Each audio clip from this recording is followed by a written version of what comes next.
Hey there Catholic Bakers, it's Ariel and today I'll be showing you how to make homemade pizza. This is the actual best homemade pizza. We add some nice flavoring, make this pizza fast, and it's seriously so good, so easy, so simple. It's literally going to be your dream pizza. So let's get started by doing our prayer. Lord, thank you for this beautiful day. Thank you for your infinite love and for saving us. Give us the wisdom to do what is right and to say no to every temptation. And to you, Mother Mary, we ask for your intercession before your beloved Son, so that he may give us the strength to rise when we fail. We love you so much. Amen. Okay, so now we can start with our delicious pizza. So you are going to need 1 cup of all-purpose flour. Obviously, not 1 cup. This is 2.5 cups. You are going to need 2.5 cups in total.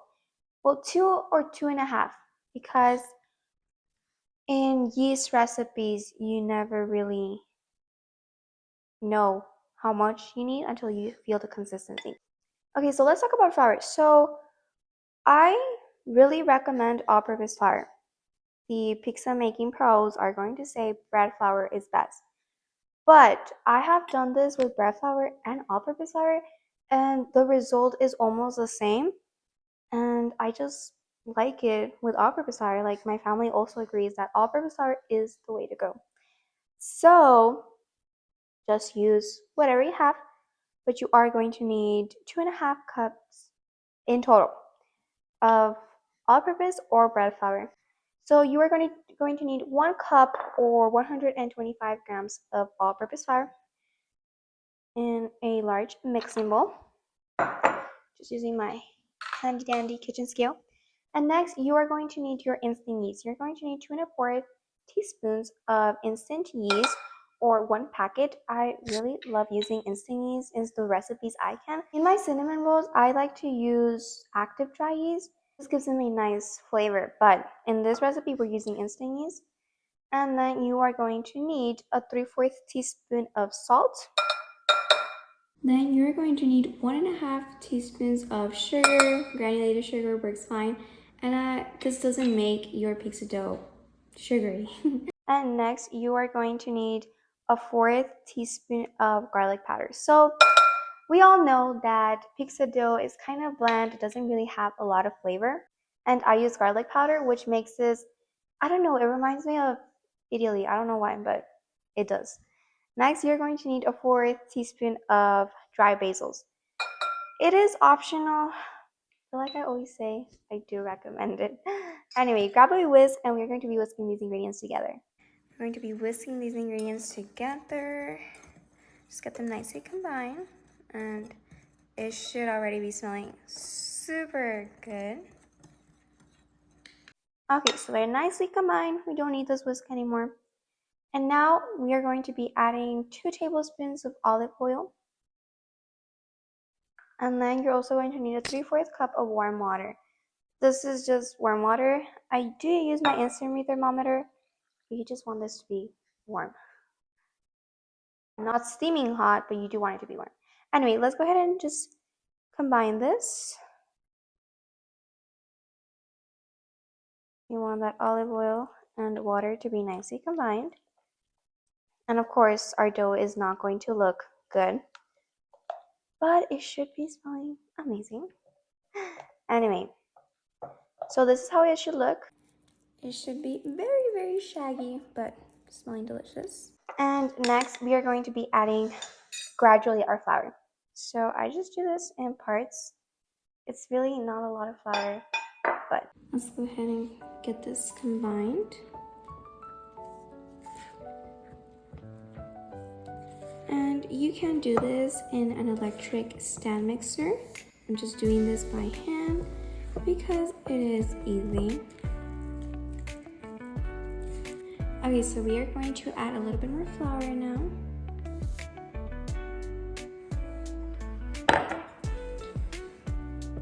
And then we're just going to stir that in. And with instant yeast doughs, I really don't know why, but when you're working with them, you have to add the flour very gradually and slow, because then when you add it and stir it in, it looks like it's a very dry dough and you're like, oh no, it doesn't need any more flour. But it actually does need. So just do it carefully, smoothly, gently. You just want to add it in because, I mean, you're going to think it doesn't need any more flour, and it does need more. Like this dough. For example, this dough is very wet, but when I was adding it, it looks super dry. So we're going to be adding a little bit more. And it looks like I am going to add all the flour. Like I said, this is 2.5 cups of all-purpose flour. You are going to need, depending on the consistency of your dough. Like I'm saying right now, my dough it looks like it's super dry, but when I add this all in, it's going to be wet. So like I was saying, it looks like I'm going to need all the flour. It just depends whether the temperature of your kitchen, the yeast, it depends on everything. In the consistency of your dough, you want it to be smooth, elastic, and not sticky. If yours is sticky, you still need more flour. And with instant yeast, you also don't need a lot of kneading, which is amazing if you just don't like yeast recipes. This is a dough recipe that doesn't need a lot of kneading and a lot of rising time, which is perfect for dinners. So I am going to touch this dough. Still sticking. But I want to add all of that flour in there. And then I'm going to add more. Just depending on the consistency I want. And if you want to see another dough recipe, please tell me. I would love to know what kind of yeast recipes you like to see, because I do have some interesting ones planned that make me exciting. I don't know why. Just dough recipes make me so excited. I don't know why. Okay, so this dough. So at this point is where my dough just gets too dry, and I just like to do it with my own hands, which you can obviously do this in a stand mixer, but I know not a lot of people have one. So this is the point where I kind of knead it, where I have some flour behind, some flour mixture, and I just kind of knead this, but I'm also adding in the flour that remains. And once I add all the flour, it's still kind of sticky. So I'm just going to find out what consistency it is. Just going to put this in. Okay, so it looks like my dough is not that sticky now. I mean, it's still sticky, but not as before. So I think I'm going to knead it now. I'm going to put that in there, and then we are going to flour a clean, dry surface. Then I need my dough there, and then I'm going to flour it there too. It's simply just I don't know, punching it back, but it's simply just getting it to the right consistency we want. As you can see, this is a very small dough. We are going to let it rise, but it's not going to rise as ginormous in my cinnamon rolls. That one is the big one, but this one is not going to get that like that. It's going to get a little more bigger, but not a lot. And if you were wondering, this pizza dough makes only one pizza.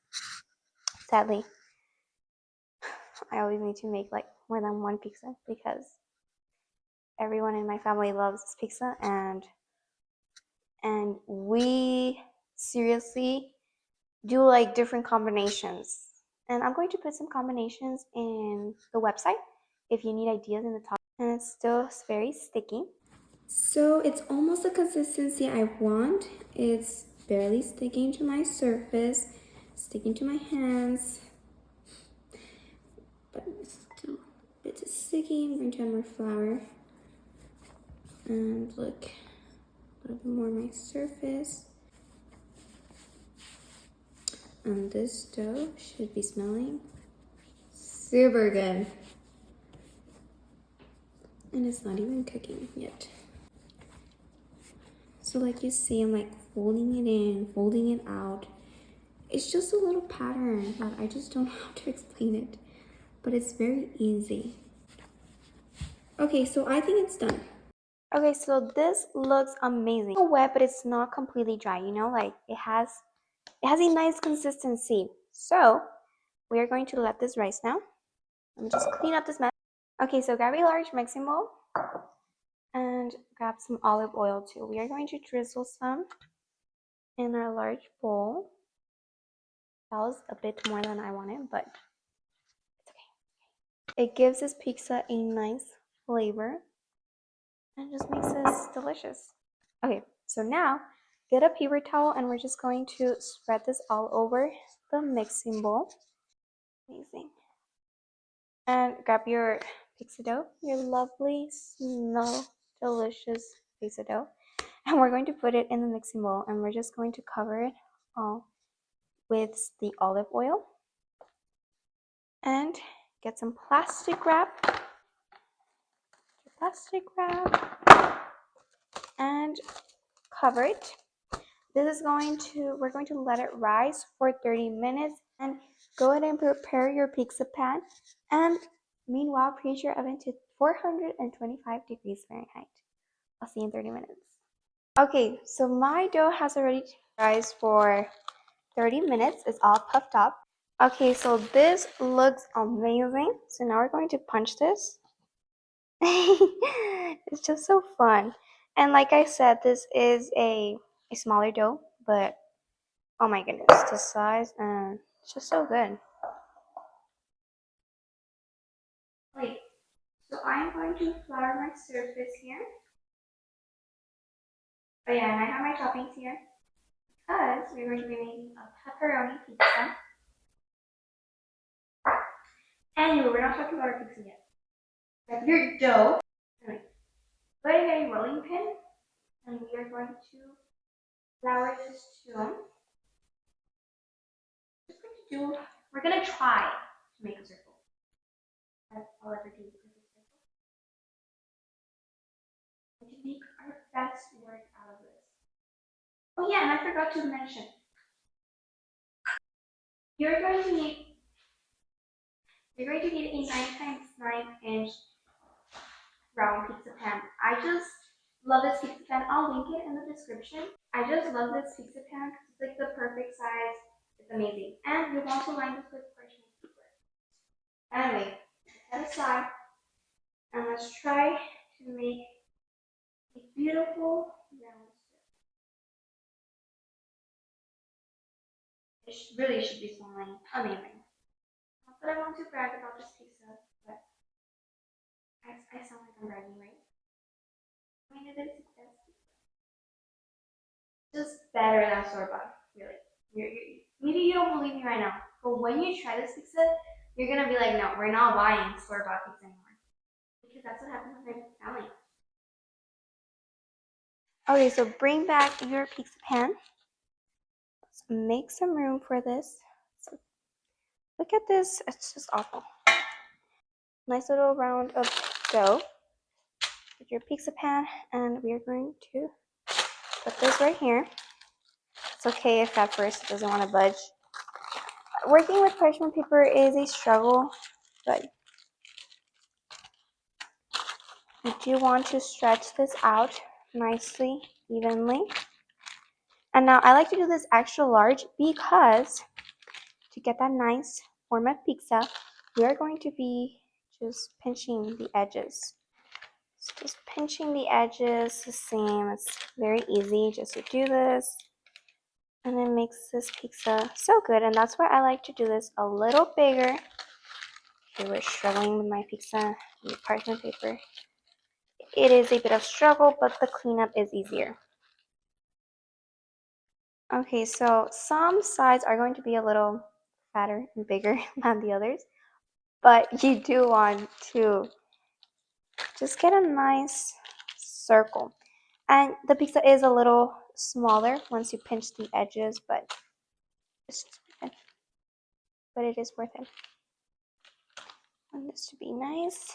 Okay, next thing I like to do is get a fork, and we are going to be just doing this with our pizza.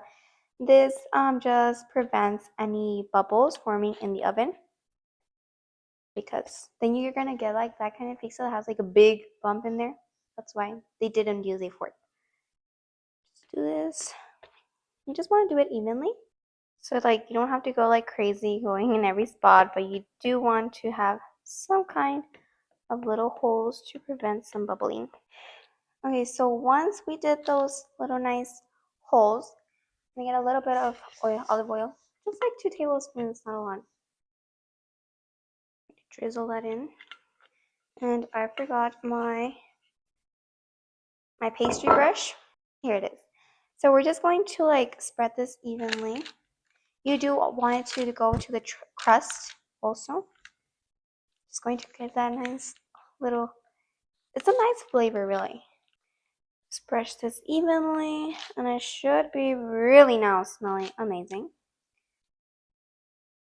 Okay, so now we are going to be talking about our tomato sauce. So I really would do this homemade, but I don't have tomato paste, so I'm using a store-bought tomato sauce, and just going to get like a spoonful. Let me see if that's enough. Yeah, I think that's enough. Okay, yeah, that was enough. So now, next, we are also going to be adding our cheese. I'm using 1 cup of mozzarella cheese. You want to shred this cheese, so you can use shredded cheese, but I really, really, really recommend you shredding your cheese. Not that I did that. My brother shredded mine. But anyway, just going to be adding this evenly throughout our pizza. Don't get any cheese out of there. This is good pizza. Now, I've done this with Monterey Jack cheese too, and the flavor is amazing. But if you want a more authentic cheese, just use mozzarella. Give you that nice cheesy flavor. So good. I don't know about you, but I love pizza.